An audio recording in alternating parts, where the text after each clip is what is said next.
বাজারে যাচ্ছে, বাজার সদাই কেনার জন্য। সাথে আমার মা যাচ্ছে আর আমাকে বাসায় রেখে।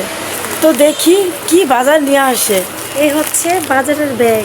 এখানে তো নাকি মাছ কিনবে, তো দেখি কি মাছ আনে, সেটা বাড়িতে আনার পরে দেখতে পারবো কেমন মাছ কিনেছে। যাও যাও, যদি বাজার করে ঠগো তাহলে খবর আছে। তারপর অনেকগুলো মাছ আনবো আর ওই সবগুলো মাছ আজকে কাটবেন, কারণ আমি সবসময় মাছ আনলে সব আমার উপরে চাপ যায়, আমি একা একা কাটি। আজকে তোর ঘাটটার মধ্যে আজকে মাছ কাটা মনে হয়। আচ্ছা আগে মাছ আনো, তারপরে তো দেখা যাবে যে কি মাছ আনো। আচ্ছা আগে যাই। বাই। তো যাই হোক, মাছ কেনার জন্য আমার আপু আর আমার মা বাজারে চলে গেল। মাশাআল্লাহ, দেখুন কত সুন্দর রকমের মাছ, 3 রকমের মাছ। তো এই মাছগুলো খেতে কিন্তু অনেক মজা। আমরা বিশেষ করে এই মাছগুলো আরো অনেকবারই এনে খেয়েছি। এই মাছগুলো অনেক সুন্দর দেখতে। আর আমাদের এখানে সপ্তাহে 2 দিন বাজার বসে, তখন এই বাজারে এই মাছগুলো পাওয়া যায়। এখানে পাবদা মাছ, শিং মাছ এবং ফলি মাছ, সাথে বোয়াল মাছও থাকে। তবে বোয়াল মাছ নাকি এখন নেই, অন্য সময় বোয়াল মাছ আবার আসবে। মাছগুলো অনেক বড় বড়। এবার যখন আমরা এনেছিলাম তখন বোয়াল মাছ ছিল। তো এখানে মোট 4 কেজি মাছ কেনা হচ্ছে। তো মাছ কেনা শেষে আমার বাবার দোকানে চলে গেল কিছু বাটার বন রুটি নিতে। এই রুটিগুলো আমার ভাইয়ের মেয়ে খুব পছন্দ করে খেতে, তার জন্য ভাইয়ের মেয়ের জন্য আমার ভাইয়ের মেয়ে এই রুটিগুলো খেতে অনেক পছন্দ করে, তার জন্য এই রুটিগুলো নিচ্ছে। কারণ আমার আপু আমার ভাইয়ের মেয়ের শ্বশুর বাড়িতে একটু যাবে, তার জন্য ভাবতেছে তো কিছু রুটি নিয়ে যায়, যেহেতু ভাই অবশেষে বাজার সদাই করে নিয়ে এসেছে। এখন দেখতেছি কি বাজার সদাই করেছে। এই হচ্ছে মাছ, যে মাছগুলো প্রথম ভিডিওতে দেখেছিলেন সেই মাছগুলো এখন আমি এগুলো ঢালবো। এটা হচ্ছে আমাদের, আর এটা হচ্ছে আমার ওর শ্বশুর বাড়িতে এটা যাবে। এই যে মাছগুলো নড়তেছে এখনো। ঢালো, মাছগুলো না ঢাললে কি বোঝা যাবে? ঢালবো, এগুলো ঢালা দরকার, এগুলো প্যাকেটে থাকুক, কারণ এগুলো শিং মাছ আছে এখানে। এখানে কি সব রকমের মাছ? হ্যাঁ, সব রকমের মাছ, শুধু বল মাছটা আজকে নাই। বল মাছ পরে নাকি আসবে শীতের মধ্যে, এখন পাওয়া যাচ্ছে না। এই প্যাকেটটা আমি আলাদা রাখি এখানে। তো শিং মাছ আমরা আজকে, বিসমিল্লাহ, মাশাআল্লাহ, এই হচ্ছে কত সুন্দর মাছ। পাবদা মাছ আর শিং মাছ, এগুলো হচ্ছে ফলি মাছ। এই যে হল্লা বলে না, অনেকে হল্লা পাতা বলে। এই যে শিং মাছ, মোটা মোটা, ভয় লাগে শিং মাছ কাটতে। এগুলো লবণ দিয়ে মেরে তারপর কাটতে হবে। এই শিং মাছ, এই ফলি মাছ, এগুলো খেতে ভীষণ মজা লাগে, ভীষণ ভীষণ। এগুলো ফলি মাছ, হ্যাঁ ফলি মাছ। এটা হচ্ছে পাবদা, সবাই চিনে। আর এগুলো ফলি মাছগুলো তো বড় বড়। এখানে হচ্ছে 2 কেজি 700 টাকা রাখছে, আর এখানে হচ্ছে 2 কেজি 700 টাকা। এইখানে হ্যাঁ একই মাছ, কিন্তু এখানের মাছগুলো একটু আলাদা। ধরো এখানে শিং মাছ কম এনেছি, কারণ শিং মাছটা একটু কম পছন্দ করে ওরা, ওদের নাকি জালের থেকে মাছ উঠে, এই জন্য শিং মাছটা কম এনেছি। তো অন্যান্য মাছগুলো আমি একটু বেশি এনেছি, বেছে ফলি মাছ আর হচ্ছে ওই যে পাবদা মাছ, ওটা একটু বেশি এনেছি।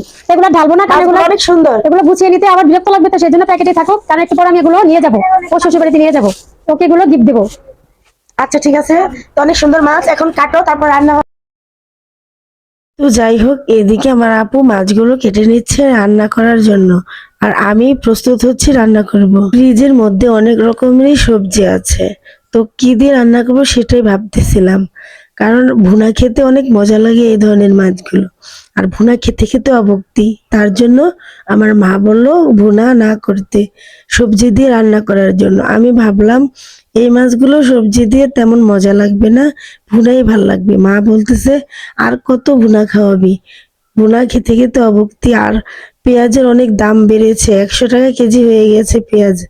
তো এখন যদি পেঁয়াজ দিয়ে ভুনা করি তাহলে অনেক পেঁয়াজ খরচ হবে, আর তার জন্য এত ভুনা ভাল লাগে না, শর্টকাটে তরকারি দিয়ে রান্না করি। সেই কথা সেই কাজ, আমি ফ্রিজ থেকে সবজি নামিয়ে ফেললাম, এখন রান্না করার জন্য কেটে নিচ্ছি। ফুলকপি দিয়ে রান্না করব, সাথে 2টো মূলো নিয়েছি, আর কয়েকটি সিম নিয়েছি, একটি টমেটো, তো 2-1টা আলু দেব, তারপরে হালকা ঝোল করে রান্না করব।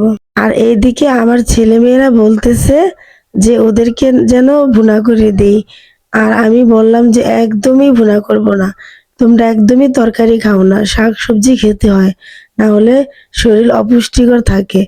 আমাদের বাচ্চাগুলো একদমই কোনো সবজি খেতে চায় না, ওরা সব সময় আলু পছন্দ করে আর ভুনা পছন্দ করে। তাই ভাবলাম আজকে ওদের জন্য সবজি দিয়ে রান্না করব। সবজি না খেলে কি শরীরে পুষ্টি হয় নাকি? বিশেষ করে আমার ছেলেটা একদমই কোনো সবজি খেতে চায় না।